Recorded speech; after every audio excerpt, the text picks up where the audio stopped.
Televisa presenta. Buenas tardes. Hoy mi grupo, conformado por Renata Basauri, Martina Campos, Gabriela Luma y Benjamín Torres, disertaremos acerca de los músculos, cómo estos funcionan y qué tipo de neuronas son aquellas que producen el movimiento en estos. Las neuronas son células ubicadas en el cerebro, las cuales tienen como función principal enviar señales y órdenes a las demás partes de nuestro organismo, las cuales en ocasiones son recibidas por las células musculares. Hoy en esta disertación hablaremos un poco de las neuronas específicas que realizan ese trabajo y las distintas células musculares que llevan a cabo estas órdenes. Existen muchos tipos de neuronas, entre las cuales se halla la motoneurona, también conocida como neurona motora. Esta tiene como función principal enviar señales desde sus partes y la médula espinal hasta las células musculares, provocando así su reacción y movimiento. Existen dos tipos de células motoras: la motoneurona superior y la motoneurona inferior. Las motoneuronas superiores están ubicadas en el cerebro, donde son producidas y almacenadas. Tienen conexión con la neurona motora inferior a través de su axón y la médula espinal, la cual tiene como función principal en este proceso enviar señales de una neurona a otra.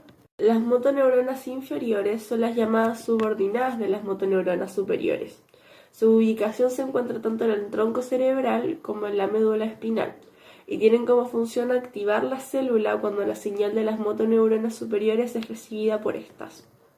¿Cómo funciona? Bueno, la actividad que tienen ambas motoneuronas está controlada por el conocido circuito motor de nuestro organismo, el cual es responsable del movimiento muscular en este. Cuando estos reciben una señal desde alguna parte de nuestro organismo, ya sea tanto exterior como interna, esta es enviada por los nervios hasta el cerebro, donde es recibida por la motoneurona superior, que envía a continuación un mensaje a la motoneurona inferior a través de su axón y la médula espinal.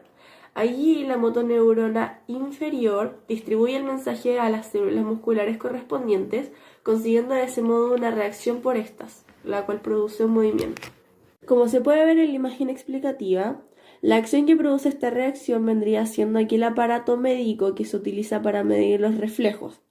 Este impacta contra la rótula enviando señales a través de los nervios, las cuales son recibidas en el sistema nervioso central y son distribuidas por la neurona motora superior, a través del axón y la médula espinal. Son recibidas finalmente por la neurona motora inferior, la cual las distribuye a las células musculares correspondientes, que en la imagen vendrían siendo la de las piernas y rodilla, las cuales acaban por acatar estas órdenes y generan el movimiento que se indica en la imagen. ¿Qué es el músculo liso? Por lo general, en la ciencia de la salud, se considera como un tejido muscular que se ubica en órganos de la cavidad abdominal y pélvica, que está compuesto de fibras, células, dispuestas de manera diferente al músculo estriado del corazón, extremidades y tronco. Se suele encontrar en paredes de órganos huecos, de aparatos digestivos, circulatorios, respiratorios, todos excepto el corazón. Tiene células fusiformes y presenta distentabilidad. En su característica y estructura, no es sarcomérico, por lo que carece de estrías.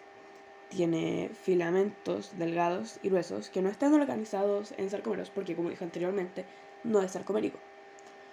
El músculo liso es involuntario, lento y forzado. Presenta tropamiosina, actina y miosina. Posee pocas mitocondrias. Además, es calificado como un tejido muscular liso esquelético, cardíaco. El músculo liso, para poder funcionar correctamente, siempre va a necesitar de centros superiores que indiquen cuándo realizar la contracción de sus fibras musculares, ya que en comparación con el músculo estriado esquelético, estos se activan de manera inconsciente e involuntaria. Entonces, una vez que las células y las proteínas actina y miosina se disponen de manera diferente al músculo esquelético, podemos encontrar que el sistema nervioso autónomo, o SNA, estimula y activa de manera precisa la contracción que se necesita en el órgano en donde se encuentra. Para complementar un poco en los lugares que se pueden encontrar este músculo liso, puede ser intestinos, bronquios, esófago, algunos órganos del sistema digestivo como estómago, hígado, páncreas, vesícula, en la cavidad pélvica del útero y en la vejiga. También se puede encontrar debajo de los músculos, en los músculos del ojo, específicamente en donde está el iris y arterias como la aorta. Según su morfología, existen dos tipos de músculo liso, la unidad y la multiunidad.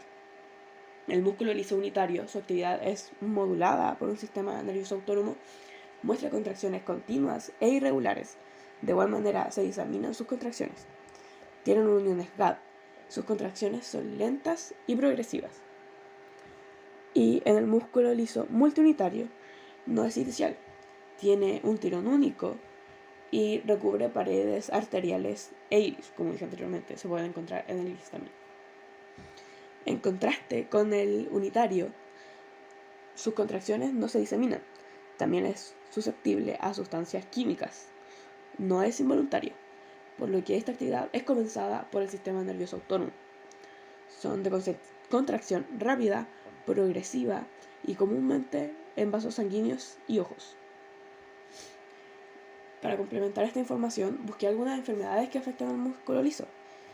Como está localizado en algunos órganos de la zona abdominal y pelvis, entonces es cuando las vísceras de donde se localiza se alteran morfológicamente y funcionalmente. Podemos encontrar que este tipo de músculos junto a sus componentes se encuentran afectadas, severamente afectadas, como el cáncer, por ejemplo. Es una enfermedad que afecta a las células del órgano en donde se presenta. Para la contracción, en la imagen podemos ver que hay dos partes. Una en donde se encuentra relajado el músculo liso y otra en donde se encuentra contraído. Las fibras intermedias y las fibras contráctiles en la primera fase se ven estiradas, por lo que está en un estado de relajación, como bien dice ahí. Cuando sucede esta acción en el sistema nervioso autónomo, en donde manda la señal y contrae el músculo, las fibras contráctiles actúan y comienzan a contraer todo eso. De hecho, entra una cantidad de calcio intracelular al músculo. En la relajación, una vez producida esta contracción, se disminuye la concentración de calcio, más 2, intracelular. Como dije anteriormente, calcio entraba al músculo. La miosina fosfata desfosfodila a la miosina, desactivándose así. Y todo esto en conjunto produce la relajación del músculo. Célula muscular estriada. Estas células musculares se asocian entre sí para formar el músculo estriado esquelético, principal responsable de la movilidad de los animales. El músculo estriado esquelético es aquel que es capaz de producir movimientos voluntarios. Generalmente están conectados directamente a los huesos. Forma y constitución de la célula muscular estriada. Tienen un tamaño alargado y están dispuestas en paralelo formando haces o láminas. Su longitud puede ir desde unos cuantos milímetros hasta los 30 centímetros, con un diámetro de entre 10 a 100 UM. A su vez, están constituidas por una unidad funcional más pequeña y compleja, pero igual de importante, llamada sarcómeros. Sarcómero son las unidades funcionales más pequeñas de la fibra muscular. Su función es el de la relajación y la contracción de la fibra muscular. Cada una de ellas se constituye de filamentos gruesos, filamentos delgados y proteínas, que estabilizan la posición de estos y a su vez regulan las interacciones entre filamentos delgados y gruesos. Composición del sarcómero. En la composición del sarcómero se destacan dos elementos biológicos de esencial importancia, la actina y la miosina. La actina es una de las proteínas globulares más esenciales en los seres vivos, pues es uno de los tres componentes principales de los citoesqueletos, de las células de los organismos eucariotas. Por otro lado, la miosina es otra proteína que, junto con la actina, permite la contracción muscular, pues representa hasta el 70% de las proteínas totales presentes en este tejido. También intervienen en la división celular y el transporte de vesículas. Aparte de las proteínas contráctiles típicas, la actina y la miosina, el sarcómero contiene dos grandes grupos más. Uno de los grupos accesorios proteicos presentes en el sarcómero son las proteínas reguladoras, encargadas de la iniciación y parada del movimiento contráctil.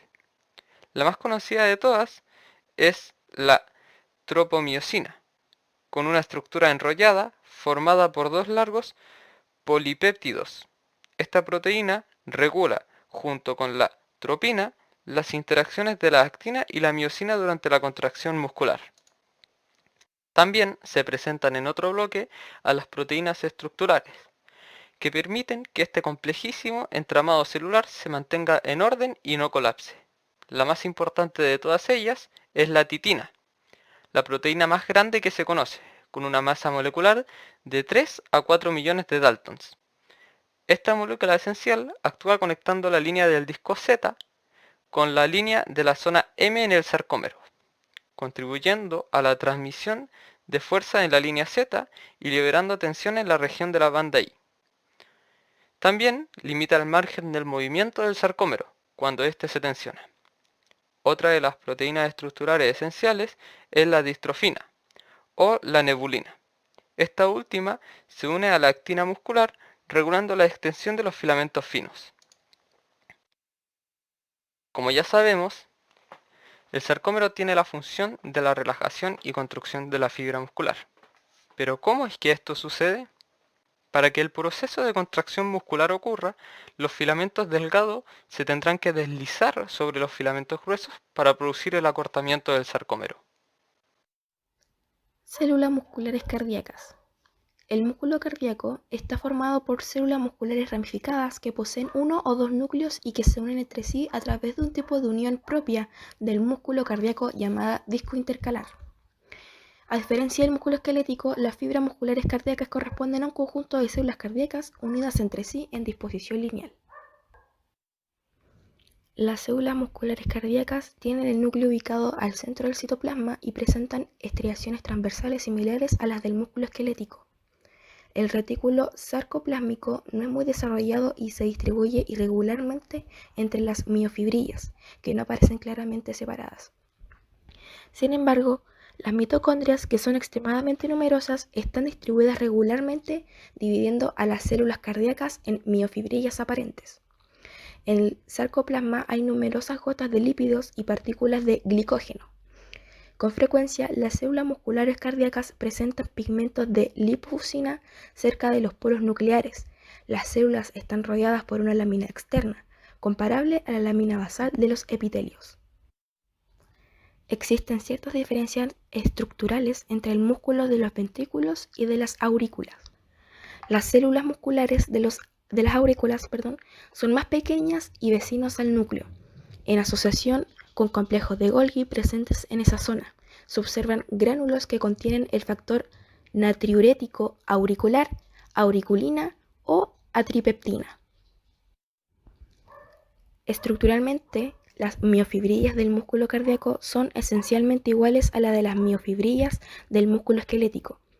Por otra parte, los túbulos T del músculo cardíaco son de mayor diámetro que los de los músculos esqueléticos y se ubican a nivel del disco Z. Los túbulos se asocian generalmente con una sola expansión de las cisternas del retículo sarcoplásmico, de manera que lo característico del músculo cardíaco son las diadas, compuestas de un túbulo T y de una cisterna de retículo endoplasmático. Bueno, ¿y cuáles son las funciones de esta? Los cardiomiocitos o célula muscular cardíaca forman el músculo cardíaco de las paredes del corazón. Su misión es producir el bombeo de la sangre mediante su contracción y distensión, lo que se traduce en la sístole y diástole del corazón, es decir, la contracción y relajación de los ventrículos cardíacos. Los cardiomiocitos son células mononucleadas con el núcleo en posición central. Son más cortas y más anchas que las células musculares esqueléticas y son ramificadas. Presentan estrías transversales cuyo patrón es similar al de las células musculares esqueléticas, con bandas oscuras que se corresponden con la superposición de los filamentos de actina y miosina en su citoesqueleto, y con bandas claras que corresponden solo a los filamentos de actina. Es decir, la organización del citoesqueleto es similar a la de las células esqueléticas. Los filamentos de miosina están formados por cerca de 400 moléculas de miosina con unos 1600 nanómetros de longitud y unos 10 nanómetros de grosor. Forman la banda A del sarcómero. Las miofibrillas no son mayores de 1 micrómetro en grosor. En mamíferos, la membrana plasmática de los cardiomiocitos o sarcolema se invagina para formar los túbulos transversales o túbulos T, los cuales tienen un diámetro de unos 5 a 20 nanómetros más grandes que los de las células musculares esqueléticas y se localizan a nivel de los discos Z del sarcómero. Otra diferencia respecto a las células musculares esqueléticas es que se forman diadas, en vez de triadas, entre los túbulos T y el retículo sarcoplasmático, y además contienen más mitocondrias. El retículo endoplasmático de los cardiomiocitos rodea a las miofibrillas como un sistema de túbulos. Hay un subsistema de estos túbulos reticulares orientados transversalmente y otro longitudinalmente. La capacidad del retículo endoplasmático de almacenar calcio en el cardiomiocito es como 100 veces menos que en el músculo esquelético. Las células cardíacas pueden aumentar su grosor por hipertrofia, lo que ocurre por aumento del número de miofibrillas, o disminuir el grosor por atrofia de dichas miofibrillas, pero no suele haber proliferación celular. Los cardiomiocitos están unidos entre sí por los llamados discos intercalares, que aparecen como bandas oscuras en las preparaciones histológicas y que son un conjunto de complejos de unión donde se pueden encontrar desmosomas y uniones adherentes. Los discos intercalares son por tanto los límites entre células. La misión de los complejos de unión es de mantener cohesionados a las células musculares, siendo los principales sitios de anclaje del citoesqueleto de las células contiguas. También hay uniones en hendidura que permiten la sincronización contráctil, ya que comunican citoplasmas de células vecinas de manera directa. La contracción rítmica del corazón está controlada por el sistema autónomo, el cual ajusta la frecuencia y fuerza de las contracciones, pero está generada por algunos cardiomiocitos especiales que funcionan como marcapasos. Por ello, al músculo cardíaco también se le llama músculo estriado de contracción involuntaria.